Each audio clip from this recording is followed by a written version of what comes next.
Hello everyone, welcome to my YouTube channel. दोस्तों, आज की वीडियो आपके लिए बहुत ही ज़्यादा यूजफुल होने वाली है, क्योंकि इस वीडियो में मैं आपके साथ में पैंट की cutting step by step share करूंगी और साथ में आपके साथ शेयर कर रही हूँ कि हम बॉडी से नाप किस तरीके से लेते हैं पैंट कटिंग करने के लिए।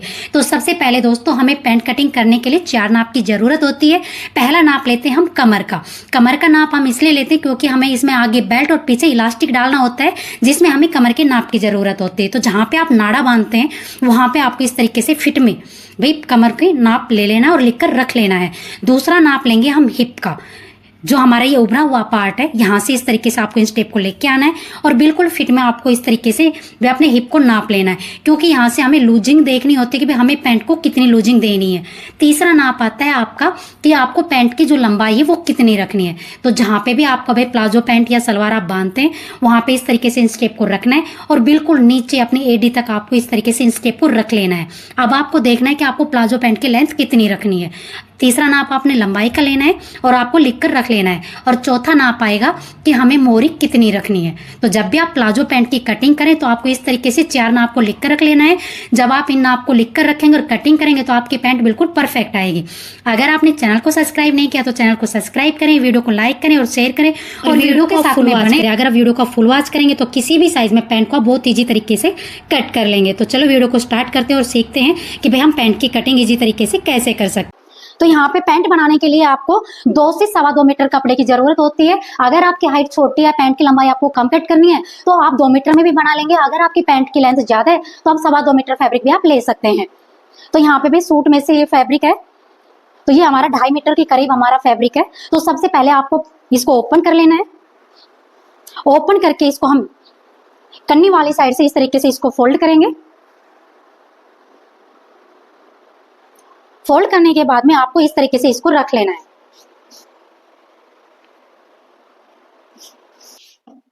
यहाँ पे मैंने कन्नी वाली साइड से इसको फोल्ड करके बिछा लिया है।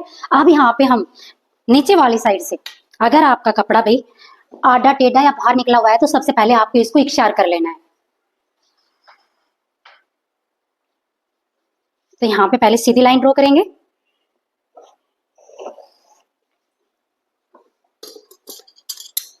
और यहां से हम कपड़े को कट कर देंगे।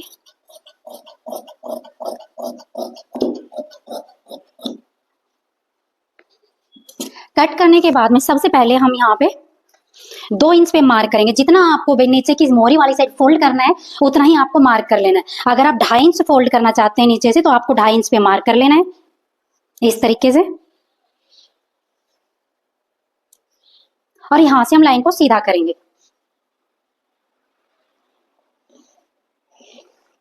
ये मोरी में हम फोल्ड करेंगे। अब करेंगे हम लंबाई की मार्किंग। आपकी जितनी प्लाजो पैंट की लेंथ है, यहाँ पे 36 इंच है तो यहाँ पे हम मार्क करेंगे 35.5 इंच पे। हाँ, 1 इंच की हमारी बेल्ट रहेगी और जो ये 1/2 इंच है जब हम बेल्ट को इसमें ज्वाइंट करेंगे तो हमारा सिलाई में जाएगा। तो आधा इंच एक्स्ट्रा ले रही हूं मैं यहाँ पे। तो 35.5 इंच पे यहाँ पे हम मार्क करेंगे।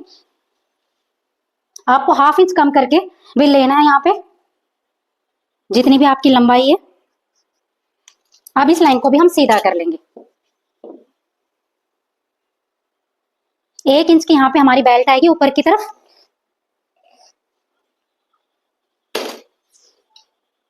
जब यहां से हम 1 इंच की हमारी यहाँ पे बेल्ट रहेगी, क्योंकि जब हम इसमें लास्टिक लगाएंगे या बेल्ट लगाएंगे तो ऑटोमेटिक जब हमारा 1/2 इंच सिलाई में जाएगा तो हमारी जो 1 इंच की बेल्ट है वो नीचे की तरफ आ जाएगी। तो जब भी जितनी भी आपकी लंबाई है उसमें 1/2 इंच कम करके आपको यहाँ पे लेना होता है और 1 इंच की इसमें हम बेल्ट अटैच करेंगे। अब आता है हिप का नाप। हिप हमारा यहाँ पे 41 इंच था, ठीक है। इसका चौथा हिस्सा होता है 10.25 इंच। अगर आप लूज वाली पैंट पहनते हैं तो आपको 1 इंच प्लस करना है हिप का चौथा हिस्सा लेके। अगर आप फिटिंग में पहन रहे हैं तो आपको हिप का चौथा हिस्सा ही लेना है, इसमें लूजिंग ऐड नहीं करनी है। सबसे पहले हम आगे वाले पार्ट की मार्किंग कर रहे हैं, तो पहले करेंगे हम कमर की मार्किंग। तो यहाँ पे मैं लूजिंग वाला प्लाजो पैंट बनाऊंगी। तो यहाँ पे हमारा हिप है चौथा हिस्सा 10.25 इंच, 1 इंच इसमें हम प्लस करेंगे। तो टोटल हो गया हमारा यहाँ पे 11.25। तो आपको यहाँ पे 11.25 इंच पे मार्क करना है।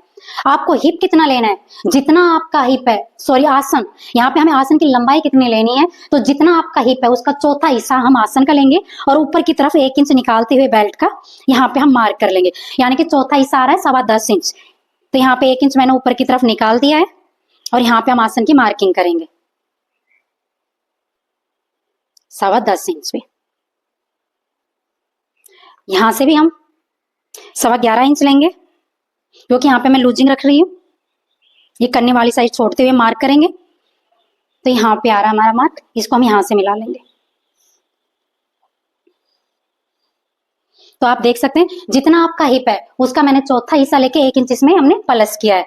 दूसरा यहाँ पे जितनी मैंने हिप के यहाँ से मार्किंग की उतना ही मैंने कमर की मार्किंग की है। अब यहाँ पे हम करेंगे कमर की मार्किंग अपनी कमर के अकॉर्डिंग, यानी कि हमारी कमर 33 इंच है तो चौथा हिस्सा हुआ 8.25। इसमें हम 2 इंच प्लस करेंगे, एक पलेट कर एक सिलाई मार्जिन का 8.25, 9.25 और 10.25। तो यहाँ पे मैंने मार्क कर लिया है, ठीक है।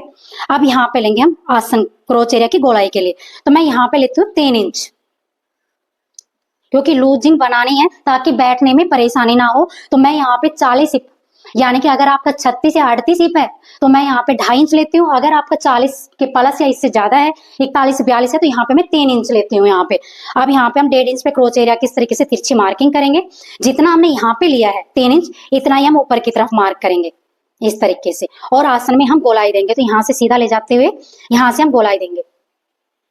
तो यहाँ तक आपको समझ में आया होगा कि जितना अगर आपको लूज पैंट बना रहे हैं तो हिप का चौथा हिस्सा लेके उसमें हम 1 प्लस करेंगे। अगर आप फिटिंग वाली पैंट बना रहे हैं तो हिप का चौथा हिस्सा लेंगे और आगे वाले पार्ट में हम लूजिंग ऐड नहीं करेंगे। अब आपको यहाँ से टोटल नापना है। तो यहाँ पे आ गया हमारा 3 इंच एक्स्ट्रा लिया था, तो यहाँ पे 14.25 इंच, 11.25 था, 3 इंच एक्स्ट्रा लिया हमने तो 14.25 इंच। जो नीचे आपकी मोरी की हमने मार्किंग की है तो यहाँ पे भी हम कन्नी की मार्किंग लगा के इससे आगे 14.25 इंच नाप लेंगे इस तरीके से। अब हम इसका हाफ करेंगे और यहाँ पे सेंटर पे मार्क कर लेंगे। अब आपको जितनी मोरी रखनी है उतनी हम मार्क करेंगे। सेंटर में आपके स्टेप को रखना है।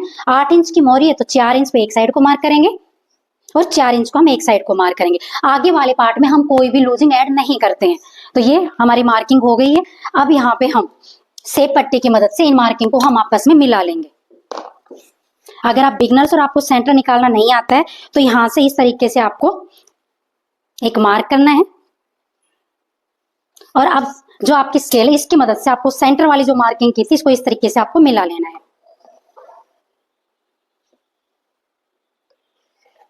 ठीक है। अब हम सेप पट्टी की मदद से इन मार्किंग को आपस में मिला लेंगे। देखो एक ये है यहाँ से और ये, आपको इस तरीके से इस सेप पट्टी को रखना है और यहाँ से इस तरीके से मार्किंग करेंगे। अब इस सेप पट्टी को पलटेंगे और जो ये हमारी हिप वाली मार्किंग है इसके साथ में इस तरीके से रखेंगे, ये मिला देंगे। अब आएगा हिप और कमर वाली साइड। अगर आप यहाँ पे सेप पट्टी को रख के यहाँ से सेप नहीं देंगे तो प्लाजो पैंट पहनने के बाद भी यहाँ से हमारी साइड से कोने निकलते। इसके लिए हम सेप पट्टी को कमर से लेके हिप तक इस तरीके से रखेंगे और यहाँ से हम हल्की हल्की गोलाई देंगे। तो यहाँ पे हमने इसकी गोलाई हिप की साइड से गोलाई को दे दिया है। अब जो हमारी ये सेंटर वाली मार्किंग है यहाँ पे हम प्लेट की मार्किंग करेंगे। तो यहाँ पे जो आगे वाले पार्ट में हम प्लेट डालते हैं, प्लेट की जो चौड़ाई रहेगी वो हमारी 1 इंच रहेगी। तो सेंटर वाली जो मार्किंग की हुई है यहाँ पे हम हाफ इंच की भाई मार्किंग करेंगे दोनों साइड से और 5 इंच लंबी हम प्लेट रखेंगे। अब हम इसकी कटिंग करेंगे। तो जो मार्किंग हमने की हुई है तो आगे वाले पार्ट की अब हम कटिंग कर लेंगे। अगर आपने चैनल को सब्सक्राइब नहीं किया तो चैनल को सब्सक्राइब करें। अगर पैंट कटिंग करने में फिर भी आपको कोई डाउट रहता है तो आप कमेंट करके भाई मुझे बता सकते हैं, मैं अगली वीडियो में आपके कमेंट का रिप्लाई करूंगी। अब हम बैक पार्ट की कटिंग करेंगे। आगे वाले पार्ट को जब हम कट करते हैं तो बॉडी मेजरमेंट के हिसाब से कट करते हैं, कोई भी लूजिंग इसमें हम ऐड नहीं करते हैं। लेकिन जब हम बैक पार्ट की कटिंग करते हैं तो इसमें हम लूजिंग ऐड करते हैं। इसके लिए जो आपका बचा हुआ पार्ट इसको हम कन्नी वाली साइड से फोल्ड करके बिछा लेंगे और अब इसके ऊपर हम आगे वाले पार्ट को अच्छी तरीके से सेट करेंगे। तो यहाँ पे इस तरीके से आगे वाले पार्ट को बचे हुए पार्ट के ऊपर सेट करना है। अब इसमें जितना हमें कितना मार्जिन लेना है ये मैं आपको बताती हूँ। दोस्तों जो आगे वाला पार्ट है इसके साथ साथ में हम 2-2 इंच पे मार्क करेंगे।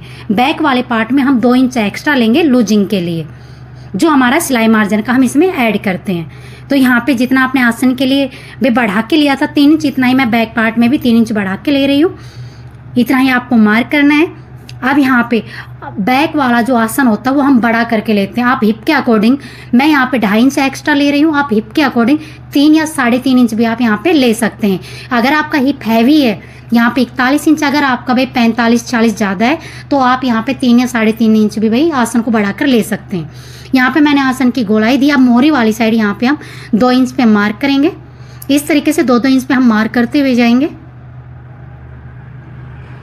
आप किसी भी साइज में कट करें, आपको इसी तरीके से भाई मार्किंग करनी है पैंट के। आप सेम पट्टी को लेंगे, जो हमने डॉट्स लगाए थे इनको आपस में हम मिला लेंगे और यहाँ पे हम मार्किंग करेंगे। लाइन को ड्रॉ करने के बाद में अब जो हमने हिप वाली साइड एक्स्ट्रा लिया था, इसकी भी हम कमर वाली साइड इसको तिरछा मिलाएंगे। तो यहाँ पे मैं सेप पट्टी को इस तरीके से रखूंगी। आप पट्टी को भाई इस तरीके से भाई सीधी करके भी रख सकते हैं। मैं यहाँ पे हल्की हल्की गोलाई देते हुए मिला रही हूँ, ताकि जब हम इसमें इलास्टिक डालेंगे तो इसमें भी आराम से इलास्टिक डल जाएगा। अब हम इसकी कटिंग कर लेंगे जो हमने मार्किंग की है। अब यहाँ पे आगे और बैक दोनों पार्ट हमारे कट हो गए हैं। अब अगर किसी भी बहन को जब हम सेंटर की सिलाई लगाते हैं ना, तो काफ़ी बहनों का क्वेश्चन होता है कि हमारे पार्ट छोटे बड़े हो जाते हैं। तो इसके लिए आपको करना क्या है, आगे वाले आसन को और जो बैक वाले पार्ट का आसन है दोनों को आपको मिला लेना है। और यहाँ पे आपको चेक करना है कि मोरी वाली साइड और आसन वाली साइड आपका पार्ट छोटा बड़ा तो नहीं है। ठीक है, तो आप यहाँ पे देख सकते हैं जो आसन वाली साइड है यहाँ पे हमारा अब जो बैक पार्ट है वो 1/2 इंच बढ़ा हुआ है, तो इसको हम कट करेंगे और आगे वाले पार्ट के बरोबर कर लेंगे। जब आप इस तरीके से कटिंग करने के बाद में दोनों पार्ट को मिलाएंगे तो सिलाई करते वक्त आपको कोई भी परेशानी नहीं होगी। अब यहाँ पे हम कटिंग करेंगे भाई पॉकेट की। पॉकेट कटिंग करने के लिए आपको बचे हुए कपड़े को इस तरीके से फोल्ड करना है। पॉकेट की लंबाई यहाँ पे 13.5 इंच रखेंगे। 13.5 इंच पे जो हमने मार्क किया है वहाँ पे हमारी ऊपर वाली साइड है, तो यहाँ पे 5.5 इंच पे मार्क करेंगे और नीचे वाली साइड यहाँ पे हम 6.5 इंच पे मार्क करेंगे। दोनों मार्किंग को आपको मिला लेना है। जो नीचे वाली साइड यहाँ पे हम 1.5 इंच पे मार्क करेंगे। यहाँ पे 1.5 इंच पे आपको मार्क कर लेना और हल्की हल्की यहाँ पे हम गोलाई देंगे। ये हमारी पॉकेट की मार्किंग हो गई। अब हम इसकी कटिंग कर लेंगे। पॉकेट को लगाते कैसे हैं भाई, ये पैंट स्टिचिंग की वीडियो में मैं आपको डिटेल से आपके साथ शेयर करूंगी। अब यहाँ पे हम बेल्ट के लिए कपड़ा कट करेंगे। जो बचा हुआ फैब्रिक है इसको हम फोल्ड करेंगे और बेल्ट के कपड़े की हम चौड़ाई यहाँ पे 4 इंच रखेंगे। तो मैंने यहाँ पे कपड़े को फोल्ड कर लिया, 4 इंच पे मार्क कर लिया। मार्क जो हमने डॉट्स है इनको आपस में हम मिला लेंगे। आपको इस तरीके से इनको सीधी लाइन ड्रॉ कर लेनी है। ड्रॉ करने के बाद में हम इसकी कटिंग कर लेंगे। तो ये आपको अपने साइज के अकॉर्डिंग भाई बेल्ट को आपको कट कर लेना है। तो यहाँ पे हमारे पैंट के आगे और पीछे दोनों पार्ट कट हो गए, पॉकेट की कटिंग हो गई है और बेल्ट के लिए भी हमने भाई कपड़े को कट कर लिया। ये हमारी पैंट की कंप्लीट कटिंग हो गई डिटेल में, जो मैंने आपके साथ शेयर की कि हमें बॉडी का मेजरमेंट कैसे लेना है, किस तरीके से मार्किंग करनी है। ये हमारी स्ट्रेट प्लाजो पैंट है जो हल्की हल्की लूज रहती है। दोस्तों अगर आपको कटिंग करने का तरीका, बताने का तरीका यूजफुल लगाओ तो वीडियो को लाइक करें, शेयर करें और चैनल को आप सब्सक्राइब कर लीजिएगा। ठीक है, पैंट स्टिचिंग की वीडियो स्टेप बाय स्टेप बहुत इजी तरीका बताऊंगी, तो आप जल्दी जल्दी चैनल को सब्सक्राइब करें, लाइक करें, शेयर करें। धन्यवाद।